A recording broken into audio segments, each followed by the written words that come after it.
Amada igreja, na paz do Senhor Jesus, amém? Amém. Agradeço a Deus por essa rica oportunidade.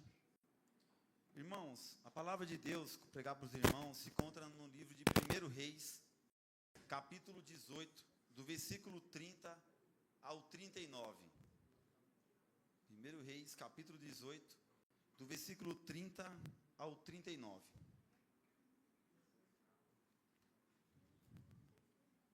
O título dessa mensagem é De Volta para o Altar. 1 Reis 18, 30 ao 39. A palavra de Deus diz assim: Então Elias disse a todo o povo: Chegai-vos a mim. E todo o povo se chegou a ele, e reparou o altar do Senhor, que estava quebrado.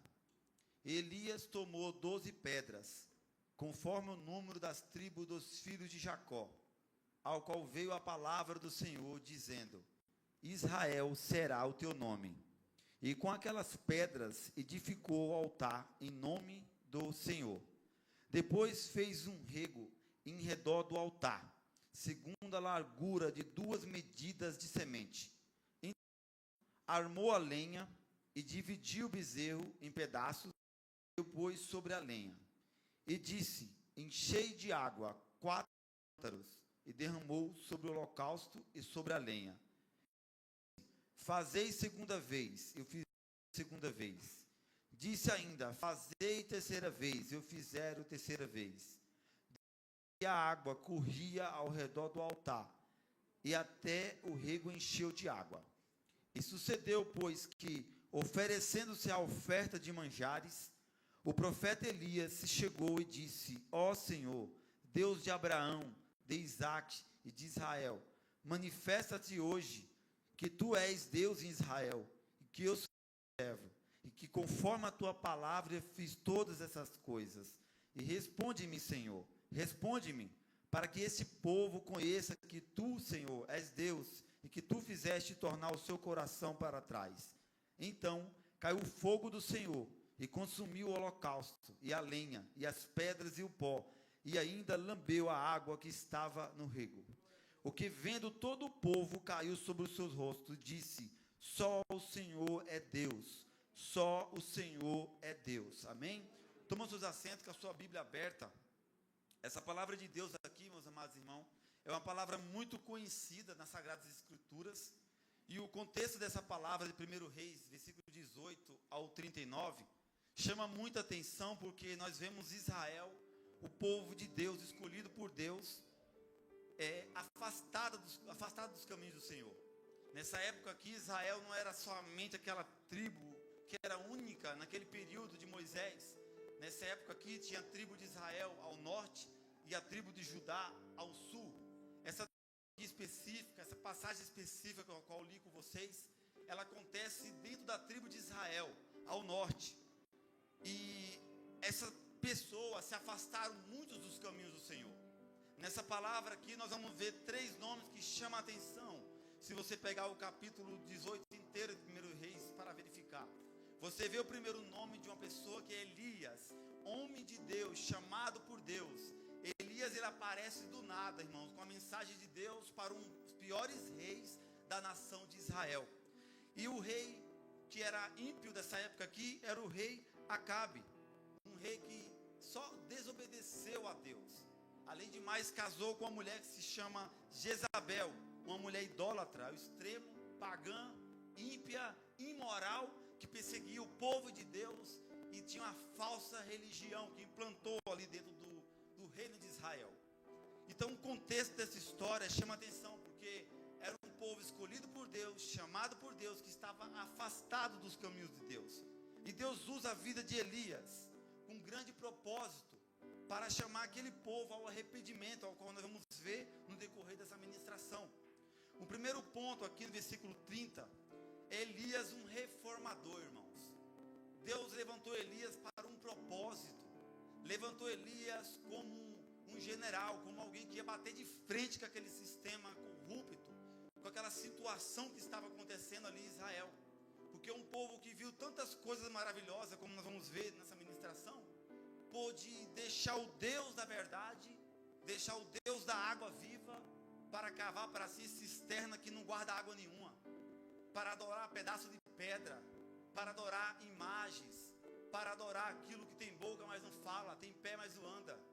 Um povo que viu a grandeza de Deus se desviou dos caminhos do Senhor. E isso é um alerta para mim e para todos nós aqui dentro, irmãos. Alguém pode falar, jamais eu faria isso. Mas tem muita gente que nós vemos hoje em dia que o diabo ele é especialista em seduzir as pessoas, enganar as pessoas. E aqui no versículo 30, o texto diz assim, que então Elias disse a todo o povo, chegai-vos a mim, e todo o povo se chegou a ele, e restaurou o altar do Senhor que estava quebrado. A nação de Israel, irmão, foi a que quebrou o altar da verdadeira adoração. Eles estavam afundados em um culto pagão, idólatra, imoral. Estava uma verdadeira prostituição da fé naqueles dias ali. É a forma que Deus relata quando a gente se afasta dos caminhos dele. A gente está se prostituindo na fé. Quem lembra aqui do casamento do profeta Oséias com a prostituta que representava ali a situação de Israel, representava ali a situação que o povo se afastou dos caminhos do Senhor. As pessoas queriam servir a Deus e servir aos falsos deuses ao mesmo tempo. E nesse meio Deus levanta Elias com a palavra de confronto contra Acabe e contra a religião ímpia da época. A adoração a Baal, irmão, e a Asséria era completamente imoral.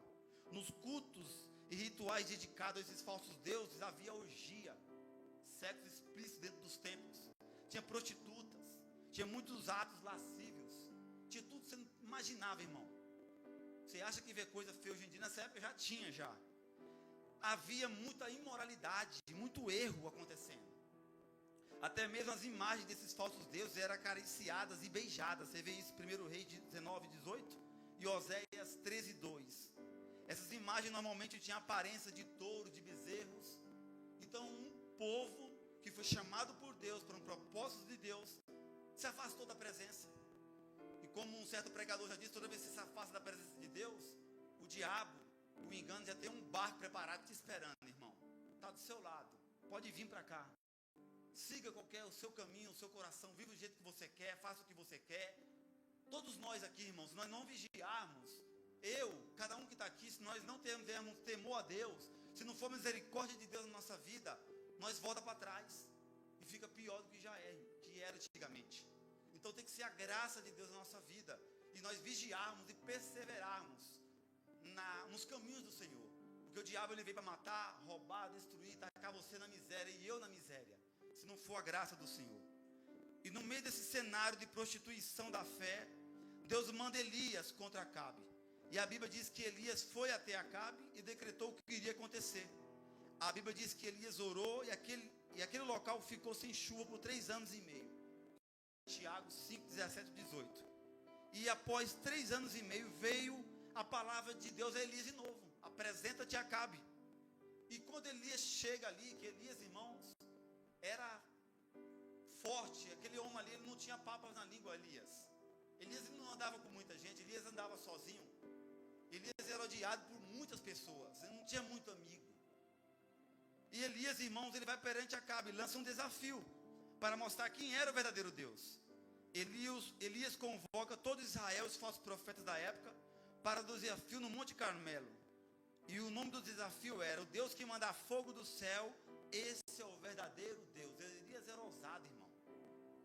Isso aqui Deus traz na minha mente. Você tem que ter ousadia, irmãos. Porque muitas das vezes eu vejo pessoas cristãs que, quando está num local de trabalho, que chega um macumbeiro, tem macumbeiro que é folgado, irmãos. Pessoas que é da outra religião, que é ousado, e vem querer confrontar você na fé. Você não deve ter medo não, meu irmão. O maior quem está conosco do que está no mundo. Nenhum poder há, nenhuma ferramenta tem preparada para os servos do Senhor, que somos nós. O Espírito de Deus está sobre a igreja. O Espírito do Senhor está sobre eu e sobre você. Deus não deu um espírito de medo, um espírito de fraqueza para mim e você não. Ele deu um espírito de ousadia, de poder, de autoridade, de unção, para você pisar na cabeça de Satanás. Você tem autoridade de Deus para combater as potestades do inimigo, irmãos. Você tem autoridade, você tem que pregar a palavra, ensinar a palavra, você tem que ser conhecido do inferno, irmãos. É o que eu costumo dizer. O inferno tem que te conhecer, porque é sinal que você está perturbando eles. Quem lembra aqueles jovens que lá em Atos, um homem possesso, foram lá expulsar. O diabo olhou para a cara dele e falou: ó, Jesus eu sei quem é e Paulo eu conheço, mas vocês quem são? Cacete neles, irmãos, porque não tinha autoridade, não tinha comunhão com Deus, não tinha vida com Deus. Você tem que ter comunhão com Deus, você tem que ter vida com Deus. Todos nós somos pecadores, eu sou pecador, cada um aqui, ó. É todo dia vir aos pés de Jesus na cruz, confessar seus pecados, apresentar suas falhas a Ele. Jesus, me ajuda, eu tenho dificuldade nisso, eu tenho medo nisso, a minha tentação é essa, o meu medo é esse, me ajuda, Senhor, eu tento, mas não consigo. Você não tem que ter vergonha não, irmãos. Paulo, grande pregador Paulo, ele sofria situações, ele falou: o bem que eu queria fazer não consigo, mas o mal ele vem na minha porta toda hora, e esse eu faço. A marca do verdadeiro cristão é ele sentir a necessidade e reconhecer o seu pecado, o seu erro. Essa é a marca do verdadeiro cristão. Se você chora pelas suas falhas, se você chora porque sente a tentação, sente o medo dentro de você, é sinal que você é filho de Deus. Porque quando você está longe de Deus, você peca em paz, você se lambuza no pecado em paz, sua mente está cauterizada, você não tem consciência nenhuma do que é a esquerda, do que é a direita. Você só serve o seu coração e a sua carnalidade. Mas quando você é filho de Deus, o Espírito Santo de Deus que habita em mim e habita em você, ele te alerta, ele te confronta, ele te guia, ele te livra. Porque não há tentação maior que Deus manda sobre nós, irmão. Ele não permite, vem um escape, ele nos livra. Então é necessário a gente conhecer a nós mesmos, irmão. Conhecer as nossas falhas, conhecer nossos defeitos. E o Espírito Santo nos ajuda. E o texto aqui diz, irmão, que após os profetas de Baal orar, sem sucesso nenhum, porque não existe Deus fora do nosso Deus. Fora do nosso Deus é engano. Fora do nosso Deus o que existe é Satanás com as suas artimanhas para iludir o povo, fazer o povo de cavalo. Fora do nosso Deus não existe salvação. O mundo pode dizer que existem vários caminhos que levam a Deus, mas é mentira. Qualquer outro caminho que não for Jesus Cristo é beco sem saída. Ele disse: eu sou o caminho, a verdade e a vida. Ninguém vem ao Pai a não ser por mim. É o Deus verdadeiro, é o Deus de Israel. Ele é o único. E fora dele não há salvação. Não há. Não existe salvação no espiritismo. Não existe salvação no candomblé, não existe salvação no catolicismo, não existe salvação dentro da religião evangélica. A salvação está em Cristo Jesus. É Ele falou: eu sou o caminho, a verdade e a vida. Não é uma placa, não é o homem, é Cristo, Ele. É por isso que a gente tem que mostrar a palavra para as pessoas, ensinar a palavra, trazer elas para a palavra, porque é Ele que salva, é Cristo Jesus. E eles oraram, buscaram e nada, não teve voz nenhuma. Como nós sabemos, Elias era ousado. Falou: grita mais alto, talvez ele está trabalhando, tem algum negócio, está em alguma reunião. Talvez o teu Deus está de férias, grita mais alto. Elias era ousado, irmão. Você tem que ser ousado. O Espírito Santo de Deus está sobre a tua vida. Não deixa servo de Satanás apontar o dedo na tua cara, querer te humilhar, não. Se posiciona onde você está, no seu trabalho, na faculdade, onde você estiver. Diga com orgulho: sou servo do Deus Altíssimo. Mas que Deus é esse? Vem ver, faça, irmãos. Convida para a casa do Senhor. Faça igual o Felipe fez. Questionaram você, vem ver que vai ver a grandeza dele. Ora pelo teu amigo, ora para a sua amiga do trabalho, da escola, seja de onde for. Planta o joelho no chão. Planta, eu aposto com você que Deus vai convertê-lo, irmão. Mas você tem que chorar pelas almas, buscar as almas. E o texto diz, irmãos, que após o profeta orar sem sucesso aos seus deuses, é a vez de Elias. E fica algumas lições do profeta Elias. Primeira coisa que Elias fez, irmão, Elias chama o povo para perto do altar. Olha o que o texto diz, né? Então, Elias disse a todo o povo: chegai-vos a mim. Elias chama o povo para reconhecer os seus erros, irmão. Altar é o local de confessar pecados perante Deus. Perante Deus, nossos pecados são reconhecidos. Perante Deus é exposto a nossa natureza terrena, a nossa natureza carnal. Perante Deus a gente não consegue fugir. Você foge do marido, você foge da esposa, você foge dos seus pais, você foge do pastor. Mas perante Deus você não se esconde, Deus está te vendo. Onde você estiver, Deus está te vendo. Isso fala muito comigo, irmão, porque faz parte da minha conversão. Isso tenho sempre dentro de mim, porque Deus está me vendo. Antes de eu ir na igreja a primeira vez, 15 dias antes, eu orei dentro da minha casa, a porta do quarto fechada, sozinho, não tinha ninguém na minha casa. Depois de 15 dias eu fui dentro da igreja. Deus toma a boca da profeta, aponta o dedo para mim e falou: ei, homem, tu estava 15 dias sentado com a porta do quarto fechada. Tu disseste assim para mim: tem misericórdia da minha vida, e eu tenho misericórdia da tua vida. Faço contigo hoje igual eu fiz com Paulo. A partir de hoje tu é meu. Então Deus te vê, meu amado irmão. Deus vê a mim, vê a você todo momento, todo segundo. Isso é muito bom. Eu costumo sempre falar, se você estiver servindo a Deus verdadeiramente, mas se estiver andando fora dos caminhos, irmão, Deus está te vendo também. Deus está observando você, jovem. Deus está te observando, meus irmãos, minhas irmãs. Deus me observa, te observa a todo momento. E Elias chama o povo ao arrependimento. Chama o povo não para envergonhar aquele povo, mas para trazer arrependimento verdadeiro. Elias faz isso, irmãos. O segundo ponto que Elias faz, ele restaura o altar. Por que ele restaura o altar, irmão? Porque sem um altar não tem como oferecer sacrifício. Elias fez o que os falsos profetas não fizeram, 1 Reis 18, 26. Você vê que falsa adoração, falsos caminhos que dizem levar a Deus, não tem observação nenhuma na palavra. Eles não ligam para a palavra de Deus, para a Bíblia, para os princípios eternos. Eles caminham tudo que é jeito. Eles simplesmente começaram lá, fizeram um novo altar. Porque a religião falsa é isso, cria novos métodos, novos caminhos para buscar a Deus, e isso não vai levar a lugar nenhum. A religião vazia sempre traz brinquedos para entreter um monte de bode dentro da casa. Porque se manter só um tipo de brinquedo, ali chega um momento que as pessoas desacostumam. Tem que criar toda vez novos métodos, novas maneiras para continuar enganando as pessoas. A falsa religião é isso. Mas quem vem pela palavra, quem vem pelo evangelho verdadeiro, nunca sai. Porque quem toma dessa água verdadeira, nunca larga ela, irmãos. E Elias restaura o altar, porque precisamos restaurar o altar, irmãos. Talvez o altar da tua vida, alguma coisa foi quebrada no meio do caminho aí, ó. Restaura esse altar da comunhão com Deus. Restaura o altar do primeiro amor com Deus quando você estava caminhando. Restaura, lembra-te de onde tu caíste, arrepende-te. Antes que ele venha ao teu encontro. Devemos restaurar. Elias chama o povo, chegais aqui, ó, e começa a restaurar o altar. O altar quebrado, irmão, ali aponta que a comunhão de Israel com Deus estava quebrada e precisava ser restaurada. Aquela comunhão foi rompida e rompida pelo laço do pecado, pelo povo. O altar do Senhor quebrado, o texto também diz.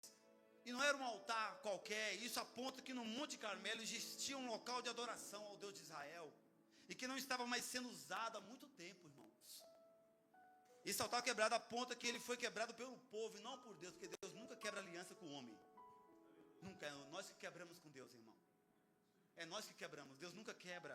Segundo Timóteo 2,13 diz: se somos infiéis, ele permanece fiel, pois não pode negar a si mesmo. É nós que quebramos, é nós que anulamos, pelos nossos pecados, pelas nossas falhas. Porque Deus não vai andar com gente imoral do lado dele, que quer estar na casa do Senhor no domingo como esse, e amanhã está na prostituição. Desse jeito as coisas não vai com Deus, irmãos. Não adianta nós louvarmos ao Senhor aqui no domingo, na segunda louvarmos ao diabo, na terça estarmos com os pés em caminhos errados, participarmos de conversas imorais, vivemos uma vida dupla. Isso você está enganando a quem desse jeito? A quem? Vai receber o que da parte de Deus? Nada. Não adianta. Deus, ele quer nós restaurados, santificados, irmão. Deus, ele quer nós de comunhão verdadeira. No versículo 31, nós vemos que Elias lembra o povo das suas raízes. Veja comigo no versículo 31. Elias tomou 12 pedras, conforme o número das tribos dos filhos de Jacó, ao qual veio a palavra do Senhor dizendo: Israel será o teu nome.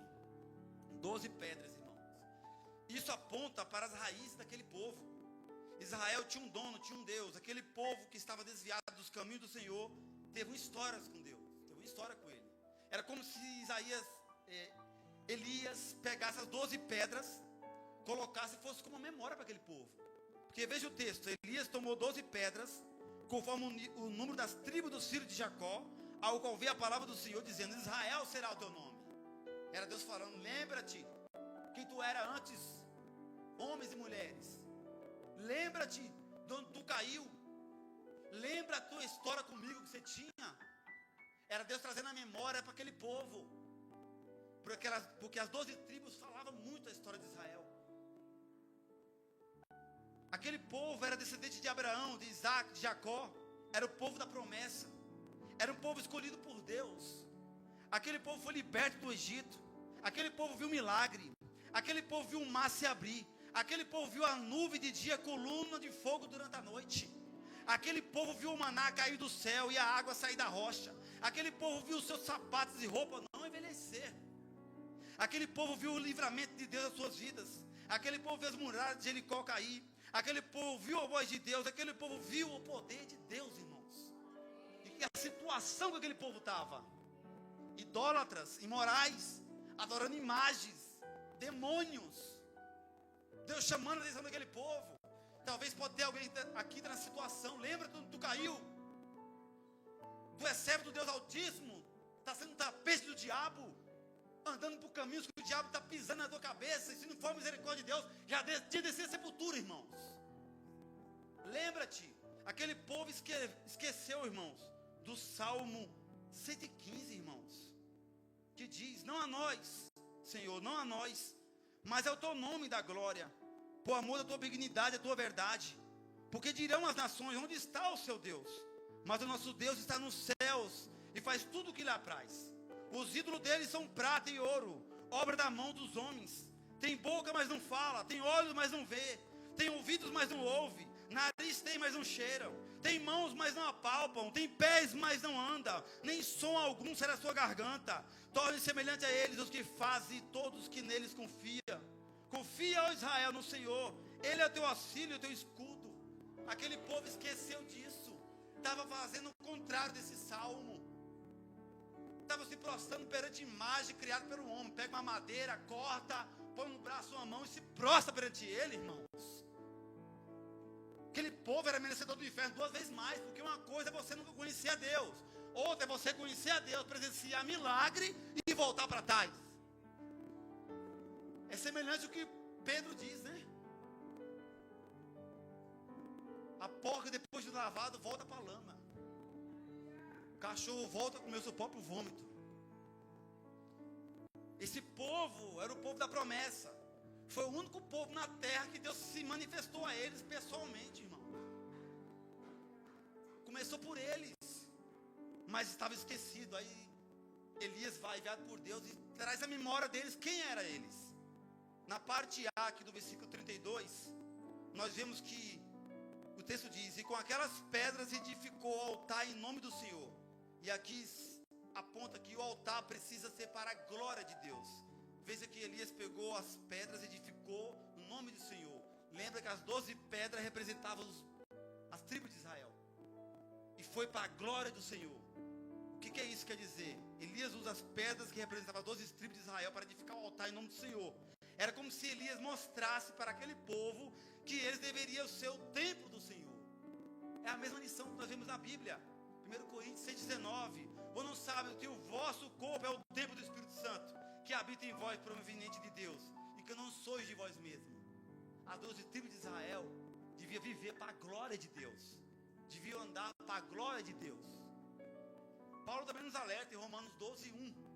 Rogo-vos, pois, irmão, pela compaixão de Deus, que apresentei os vossos corpos em sacrifício vivo, santo e agradável a Deus, que é o vosso culto racional, é a sua maneira de viver, é o seu andar, é na vizinhança, na escola, no trabalho, no casamento, é a sua vida, esse é o seu culto ao Senhor que Deus está observando.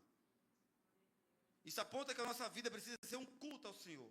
Toda a nossa história, todos os nossos caminhos precisam ser para a glória de Deus. Precisamos nos consagrar para Deus. Israel devia ser assim. Em Êxodo 19, versículos 5 ao 6 diz que: agora, pois, se diligentemente ouvirdes a minha voz e guardardes o meu concerto, então sereis a minha propriedade peculiar dentre todos os povos, porque toda a terra é minha, e vós me sereis reino sacerdotal e povo santo. Aí Pedro vem no Novo Testamento, 1 Pedro 2,9. Mas vós sois geração eleita. Quem? Nós, a igreja. Sacerdócio real, a nação santa, o povo adquirido, para anunciar as virtudes daquele que vos chamou das trevas para a sua maravilhosa luz. Eu e você devemos viver, irmãos, para a glória de Deus. Sempre me lembro de uma passagem, um livro que eu vi. Martinho Lutero está num local e chega um sapateiro. O que eu faço para dar glória a Deus, Martinho Lutero? O sapateiro achava que ele devia largar tudo e viver para Deus 24 horas dentro da igreja. Martinho Lutero falou: faça um bom sapato e venda por um preço justo. Você estará glorificando a Deus. Então a nossa vida tem que glorificar a Deus nos mínimos detalhes, irmão. É o casamento, o homem com a mulher, mulher com o homem. É no trabalho, sendo honesto no que você faz, trabalhando certinho, glorificando o nome de Deus com as suas atitudes, com as suas ações. Para as pessoas de fora não ter o que falar da gente. Olhar para a gente e falar: isso aí vai um servo de Deus, ó. Vai uma mulher de Deus, um homem de Deus. Porque quem aqui não lembra daquela viúva que o profeta Eliseu mandou ela ir pegar os vasos e encher de azeites? Se ela pegou tanto emprestado com as vizinhas, porque era uma boa mulher, irmãos.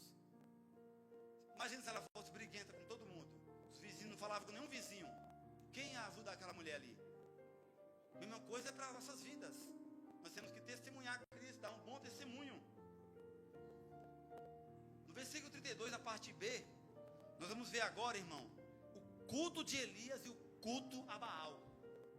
Versículo 32 diz assim: depois fez um rego em redor do altar, segundo a largura de 2 medidas de semente.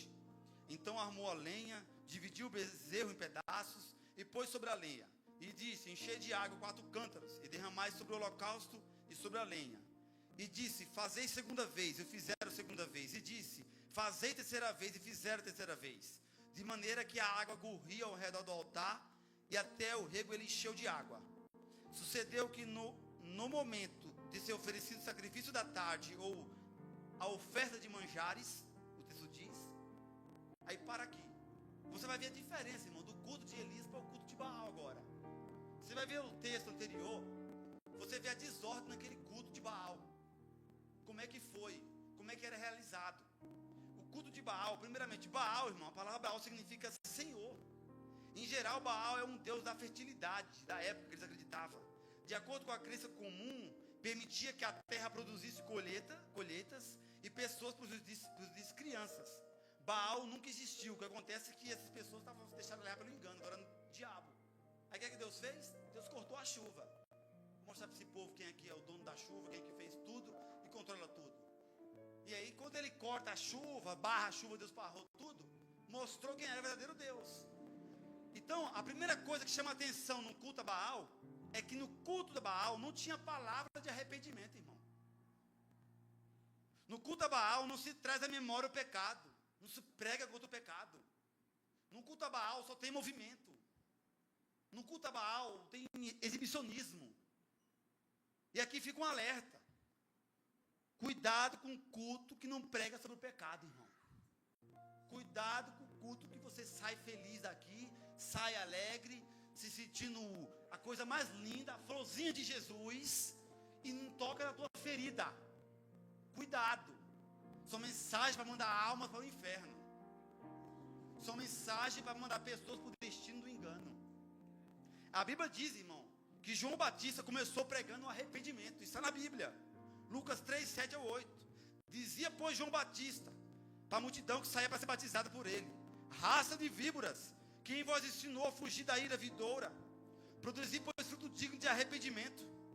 Jesus iniciou seu ministério pregando sobre arrependimento. Mateus 4, 17. Desde então começou Jesus a pregar e a dizer: arrependei-vos, porque é chegado o reino do céu.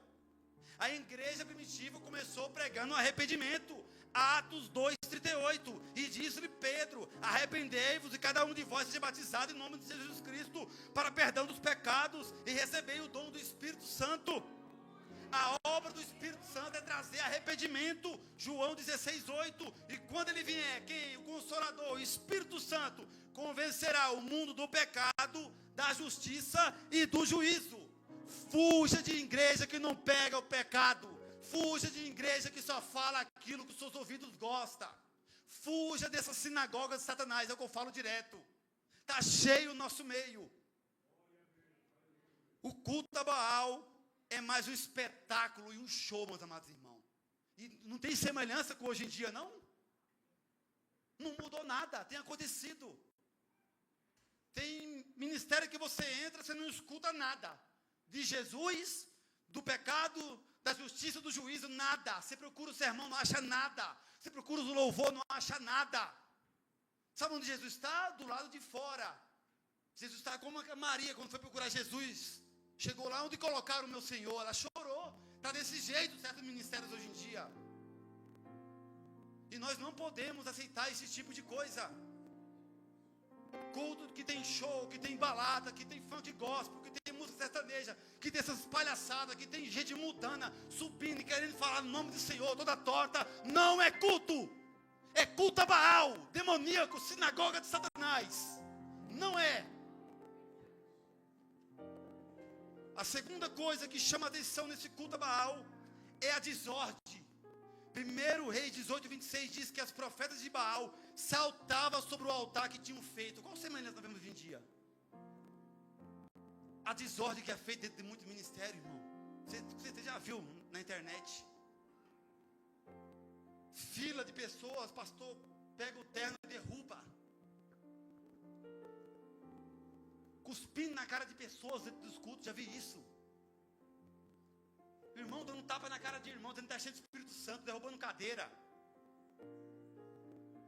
Que culto que é esse? É desordem, é culto Baal, culto demônio, demoníaco. Isso tem virado moda de certas denominações no Brasil. O Brasil está sendo uma vergonha, irmão. Costumo dizer sempre, Deus vai fazer uma reforma para trazer um temor terrível sobre a igreja, ou nós estamos perdidos, irmão. Eu tenho orado, ou falo para vocês aqui, até para Deus tocar em deputados, senadores lá, para criar lei, para prender esses palhaços, irmãos. Eu sou a favor disso, para acabar essa palhaçada, engano, porque é demais. Isso não é culto, isso é culto a Baal, demoníaco, irmão. A terceira coisa que chama a atenção nesse culto a Baal, que era um culto barulhento. 1 Reis 18, 28. Eles clamavam em altas vozes, irmão. Era muito barulho e nada bíblico. Esses falsos profetas ficaram gritando de manhã até a tarde. Mais de 5 horas de barulho e nada aconteceu. Existe culto hoje em dia que força as pessoas a ficar gritando. Esses dias mesmo eu vi, até coloquei aqui para não esquecer. Pregador não, sei nem o que é aquilo. Falou assim, quando 35 pessoas der glória a Deus aqui, Deus vai para o Espírito Santo, irmão. Onde é que tem base bíblica disso? Onde é que você vê na Bíblia esse tipo de coisa? O Espírito Santo não vem do jeito que muitos têm mostrado. A evidência de ter o Espírito Santo não é um barulho, irmão. É mudança de vida, de caráter. É um traficante largar a sua arma, largar suas drogas e vir para os pés da cruz. É uma prostituta sair do prostíbulo, botar uma roupa santa e vir para a casa do Senhor. É um macumbeiro largar sua religião falsa e vir agradecer o nome do Senhor. Isso é marca de ter o Espírito Santo, irmãos. Barulho, roda, isso não é marca não. Uma pessoa cheia do Espírito Santo, ela tem que ter uma vida santa, cheia da presença do Senhor. A quarta coisa estranha do culto a Baal é que eles criaram uma nova forma de adoração que não existe. 1 Reis 18, 28 diz assim, e se retalhavam com facas e com lancetas, conforme o seu costume, até derramar o sangue sobre si. Olha o que eles criaram. Eles estavam se automutilando, cortando a si mesmo. E isso é muito familiar com muitos cultos hoje em dia. Muitas pessoas precisam fazer atos proféticos em busca de uma resposta, em busca de um trabalho, em busca de uma cura. O Deus Baal, segundo o costume deles, se eles oferecessem algo em troca, eles receberiam. Esses dias, irmão, eu vi um pastor, uma fila, um monte de carro, 50 carros. Fez um adesivo, na internet eu vi, para colar no carro com um nome profético lá, que aquele carro estaria blindado, todas as coisas, mas tinha que comprar aquele adesivo. E você acha que não tinha ninguém lá? Estava cheio de gente, irmão. Estava cheio. Não é à toa que o nosso Senhor Jesus Cristo, ele alertou em Mateus 24, a única coisa que ele alertou por 3 vezes na Bíblia, no sermão profético, é sobre o perigo do engano. Por 3 vezes ele falou, até os escolhidos, se não tomar cuidado, vão ser enganados. Por 3 vezes. O engano nos últimos dias, nós estamos nos últimos dias, é muito grande e vai crescer mais. Nós vemos Pastores mandando suas ovelhas subir o monte por 21 dias, enterrar óleo ungido no monte, porque vai trazer mais poder. Pastores tomando banho no rio Tietê, simbolizando o banho de Naamã. Pesquisa, isso existe, irmãos. Isso existe. É um culto a Baal, é um culto demoníaco. O culto a Baal tem sido oferecido hoje dentro de muitas denominações, com a nova roupagem, com os novos métodos, mas não muda, é a mesma essência. É engano, é falso, anátema. E nós, como servos do Senhor, nós temos que vigiar nisso. Eu falo isso, mas é possível ter alguém aqui dentro que talvez está fretando com falsos profetas na internet, achando que é Deus que está usando ele. Como esse menino que você está vendo hoje em dia aí. Está cobrando 3.000 para pregar aqui, ó, em Osasco. Milhares de pessoas achando bonito, chamando, convidando, achando que é o Espírito Santo de Deus. Isso não é o Espírito Santo de Deus não, irmão. Não é Deus não. Espírito do engano, igual o pastor falou. E isso vai crescer mais no nosso meio hoje em dia. Só que agora nós vamos ver o culto de Elias, irmão, completamente diferente do culto a Baal. No culto de Elias, primeira coisa nós vimos que no culto de Elias tinha mensagem contra o pecado, irmão. Elias, diferente dos profetas de Baal, chamou o povo para o altar, chamou o povo para arrependimento. A Bíblia diz que ele disse: chegai-vos a mim. Elias chama o povo para mostrar o pecado do povo. Sermão que não fala de pecado, sermão que não fala da justiça, do juízo, que não fala sobre a denúncia ao erro, deve ser jogado no fogo, irmão. Não deve ser aceito. No culto de Elias tinha temor e reverência a Deus. A Bíblia diz que Elias, versículo 32 e 35, mostra como ele teve cuidado em organizar e restaurar o altar, jogar a água, teve cuidado em cada detalhe, em cada coisa, irmão. Isso aponta que Deus não aceita as coisas de qualquer maneira. Devemos ter reverência quando se aproximamos de Deus. Elias consertou e arrumou as coisas diante de Deus. Eclesiastes 5, versículo 1 ou 2 diz que quando você for ao santuário de Deus, seja reverente. Quem se aproxima para ouvir é melhor do que os tolos que oferecem sacrifício sem saber que estão agindo mal.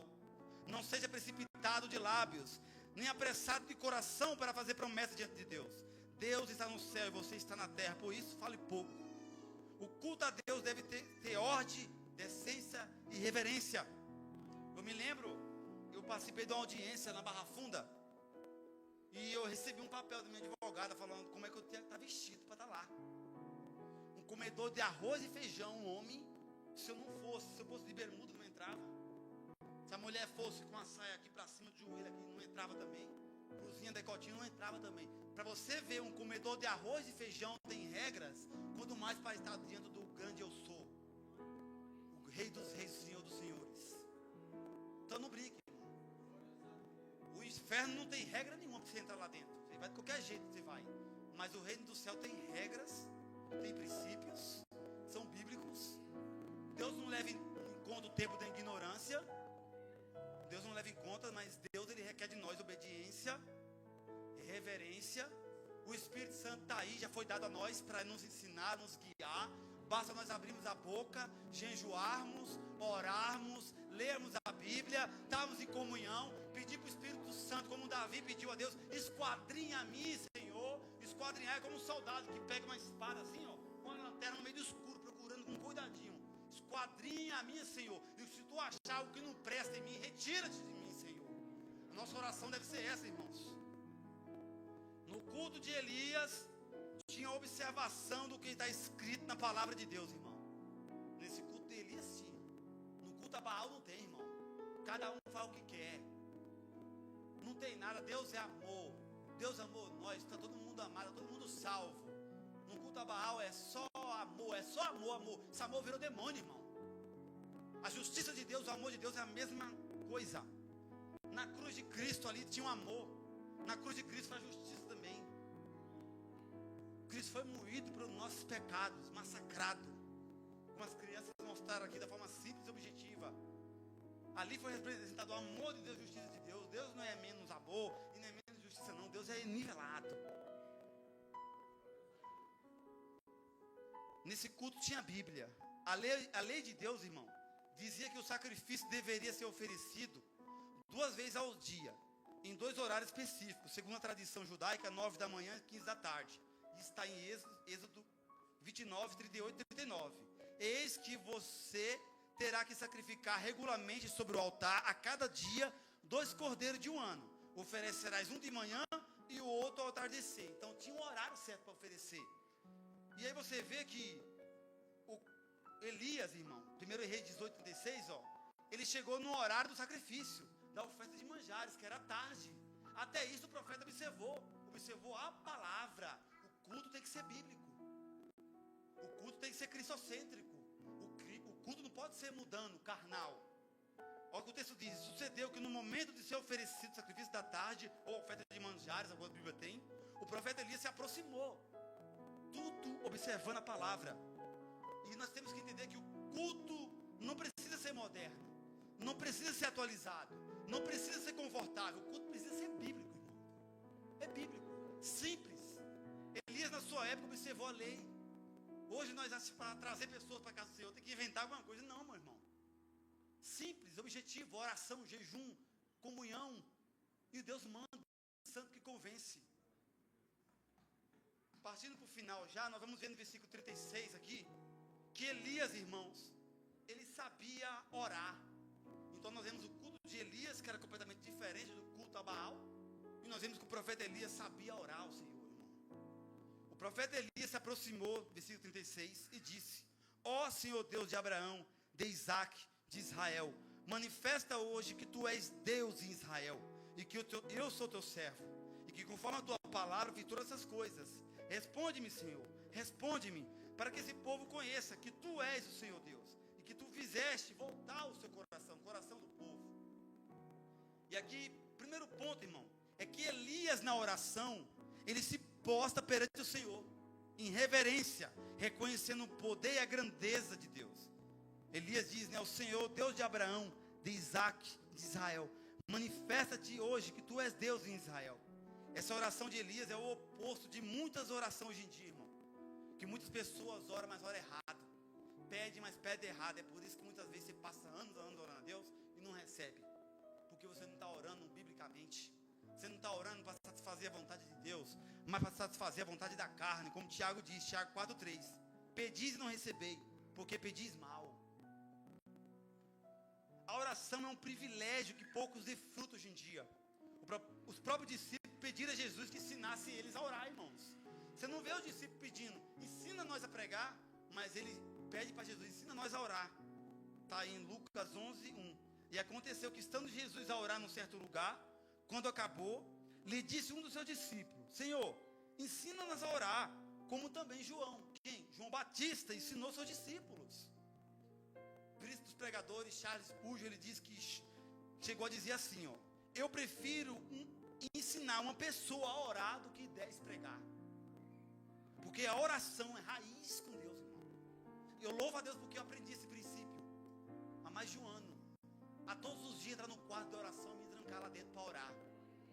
Porque Deus me incomodou, falou, se todo dia só orava, eu fazia minhas orações normal, acordava de manhã e orava, à noite eu orava. Mas a oração normal, eu falei, não, a gente vai almoçar, senta para almoçar, a gente senta para jantar, tem uma preparação, porque não sentar num quarto, fechar a porta e ter uma preparação com o Senhor. E eu fiz isso de um hábito, e tenho feito, você também tem que fazer. Isso vai te enraizar com Deus, vai tirar a ansiedade do teu coração, vai tirar o medo, vai tirar as dúvidas. Quem desce a Deus em oração, irmão, consegue ficar em pé, de frente às dificuldades, das lutas.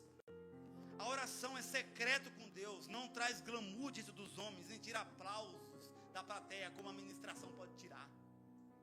Como disse Leonardo, um grande pregador, o púlpito pode ser uma vitrine para mostrar os talentos da pessoa. Já o quarto de oração não permite nenhum exibicionismo, porque é você e Deus está lá dentro trancado. Aqui, se não tomar cuidado do pregador, como eu, como qualquer outro pregador, cai no orgulho de querer ser idolatrado como as pessoas acabam idolatrando, tirando foto, abraçando, aquela muvuca atrás, irmãos. Isso é idolatria, é os bezerros de hoje em dia. A glória tem que ser para Deus, não ser para o homem. Elias na oração reconheceu que é servo, e que tudo que ele fez foi conforme a palavra de Deus. 1 Reis 18:36, a Bíblia diz, manifeste hoje que tu és Deus em Israel, e que eu sou teu servo, e que conforme a tua palavra fiz todas essas coisas.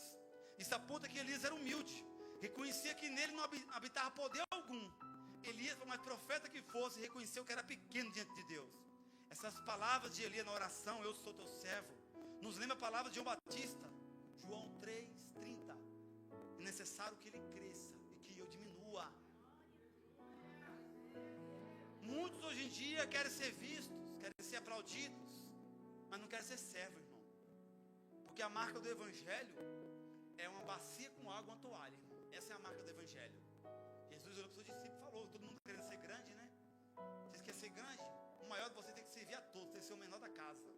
Então essa é a marca do Evangelho.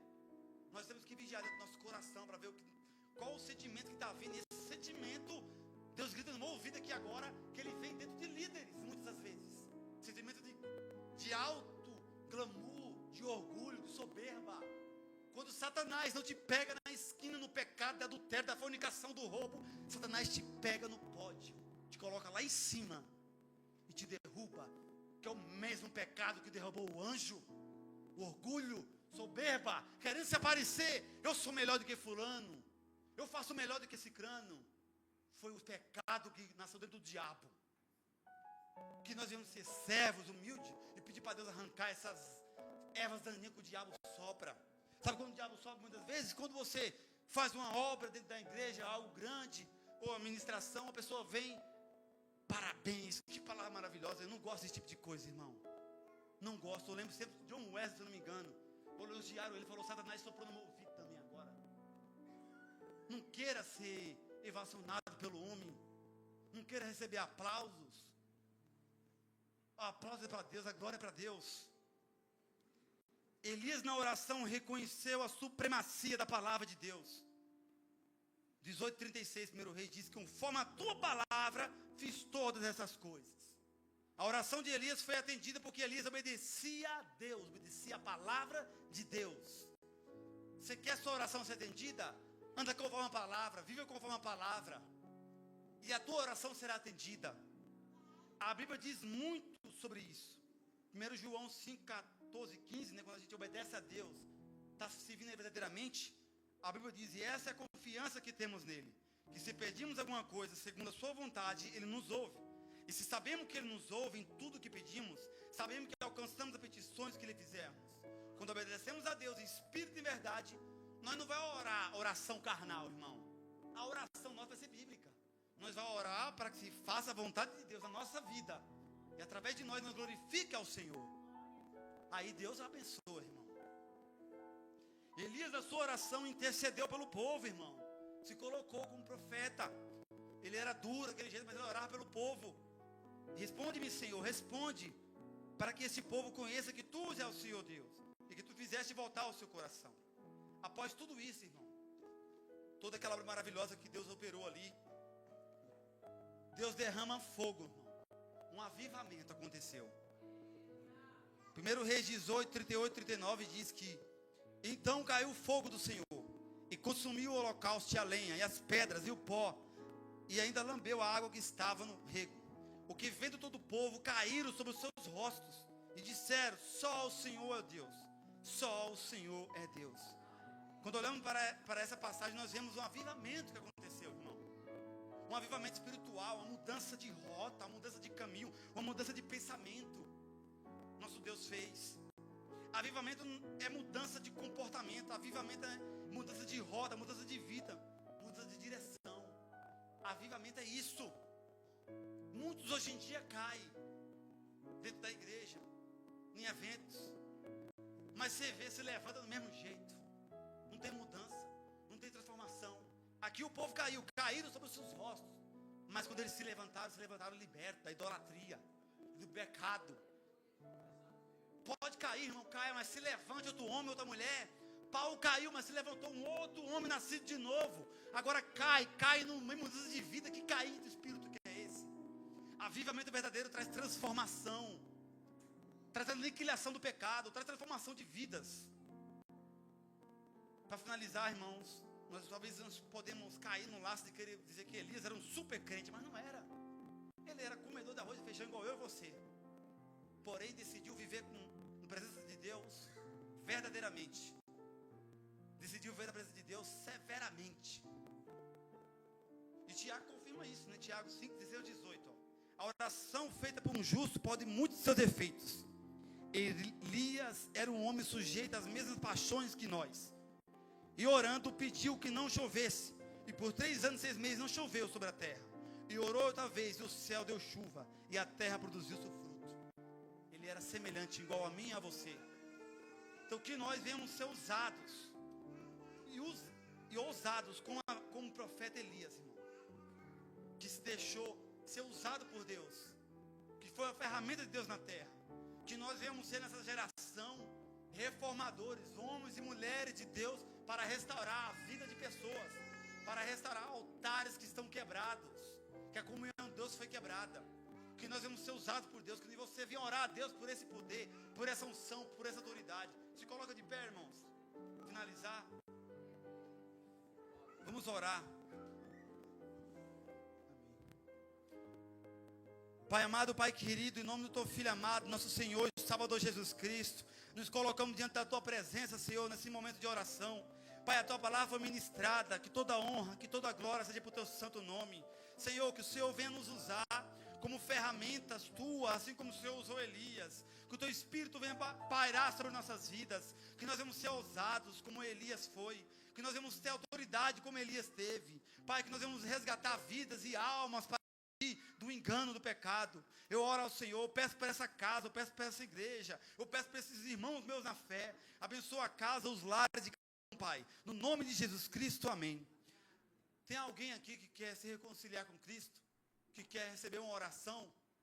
Vem aqui na frente, não tenha vergonha não, meu irmão. Pedir a Deus perdão pelos seus pecados. Se tiver alguém aqui, venha. É a oportunidade que Deus está te dando hoje. O momento é agora. Dia da manhã não sabemos, irmãos. Se não tiver alguém, amém, que Deus te dê outra oportunidade.